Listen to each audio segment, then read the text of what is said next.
بسم اللہ الرحمن الرحیم۔ معزز ناظرین کرام، السلام علیکم ورحمۃ اللہ وبرکاتہ۔ اللہ تعالیٰ کی رحمت بہت وسیع ہے۔ اس نے اپنی رحمت کے 100 حصے کیے، 99 حصے اپنے پاس رکھے اور زمین پر ایک حصہ اتارا۔ رحمت الہی کی کوئی حد نہیں۔ اللہ تعالیٰ نے فرمایا، میری رحمت میرے غصے سے آگے بڑھ گئی ہے۔ اللہ تعالیٰ اپنے بندے کی توبہ سے بہت زیادہ خوش ہوتا ہے۔ ایسا سچا واقعہ جس نے بندے نے خالص دل سے توبہ کرنے کی نیت کی۔ حضرت ابو سعید خدری سے روایت ہے کہ رسول اللہ صلی اللہ علیہ وسلم نے فرمایا، بنی اسرائیل میں ایک ظالم شخص رہا کرتا تھا۔ وہ کسی پر بھی رحم نہیں کھاتا تھا۔ لوگ اس سے بہت ڈرے ہوئے رہتے تھے، تاہم کسی میں جرأت نہ تھی کہ اسے کوئی ٹیڑھی آنکھ سے دیکھ سکے۔ وہ شخص جس راستے سے گزرتا تو لوگ وہ راستہ چھوڑ دیتے، مجبوراً اس کی عزت کرتے، اس کی تعریف کرتے، کہیں وہ کسی بات پر ناراض نہ ہو جائے، کیونکہ جب وہ کسی سے ناراض ہو جاتا تو فوراً اسے قتل کر دیتا۔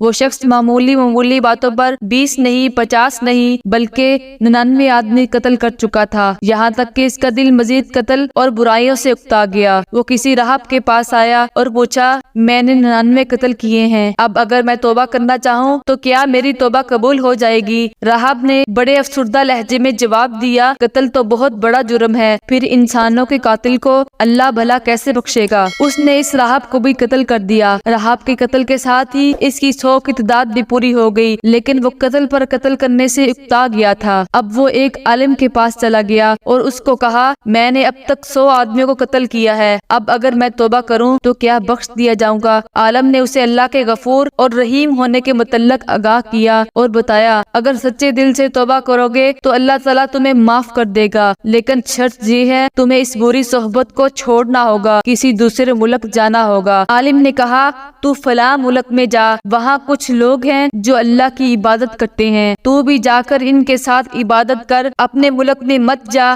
وہ برا ملک ہے۔ کیونکہ اس وقت اس کا ملک ایک ایسا ملک تھا جو برائیوں کے لیے مشہور تھا۔ 100 آدمیوں کا قاتل عالم کے کہنے پر اس ملک کی طرف روانہ ہو گیا۔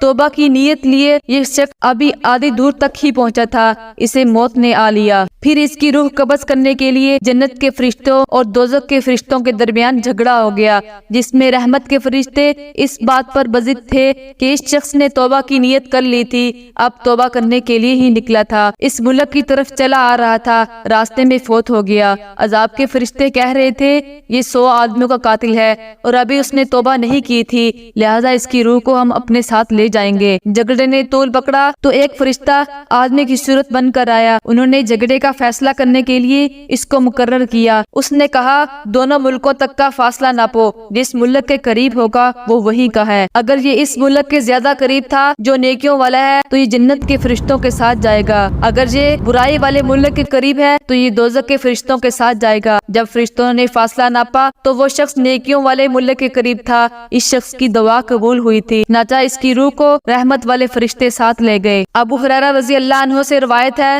رسول اللہ صلی اللہ علیہ وسلم نے فرمایا، اللہ تعالیٰ نے فرمایا ہے، میں اپنے بندہ کے گوبان کے ساتھ ہوں، میں اس کے ساتھ ہوں جہاں وہ میری یاد کرے۔ البتہ اللہ تعالیٰ اپنے بندے کی توبہ سے ایسے خوش ہوتا ہے جیسے تم میں سے کوئی خالی زمین میں اپنا گمشدہ جانور پائے۔ اللہ تعالیٰ نے فرمایا، جو شخص میری طرف ایک بالشت نزدیک ہو میں اس کی طرف ایک ہاتھ نزدیک ہوتا ہوں، جو ایک ہاتھ نزدیک ہو میں ایک باغ نزدیک ہوتا ہوں۔ جب وہ میری طرف چلتا ہوا آتا ہے تو میں دوڑتا ہوا اس کی طرف آتا ہوں۔ حضرت انس رضی اللہ عنہ کہتے ہیں کہ رسول اللہ صلی اللہ علیہ وسلم نے فرمایا، اللہ تعالیٰ اس شخص سے جو اس کے سامنے توبہ کرتا ہے اتنا زیادہ خوش ہوتا ہے اتنا تم میں سے وہ شخص جس کی سواری بیچ جنگل بیابان میں ہو، پھر وہ گم ہو گئی ہو، اس سواری سے نا امیدی کی حالت میں انتہائی مغموم و پریشان لیٹ جائے، پھر اس حالت میں اچانک وہ اپنی سواری کو اپنے پاس کھڑے ہوئے دیکھ لے، چنانچہ وہ اس سواری کی مہار پکڑ کر انتہائی خوشی میں جذبات سے مغلوب ہو کر یہ کہہ بیٹھے، اے اللہ تو میرا بندہ ہے، میں تیرا رب ہوں۔ مارے خوشی کے اس کی زبان سے غلط الفاظ نکل جائیں، اس سے بھی زیادہ اللہ تعالیٰ خوش ہوتا ہے۔ معزز ناظرین کرام، اللہ تعالیٰ قہار اور جبار ہونے کے ساتھ ساتھ رحیم اور غفار بھی ہے، سچی توبہ کرنے والوں کو بخش دیتا ہے۔ اللہ تعالیٰ ہمیں نیکیوں کی ہدایت دے، برائیوں سے دور رکھے۔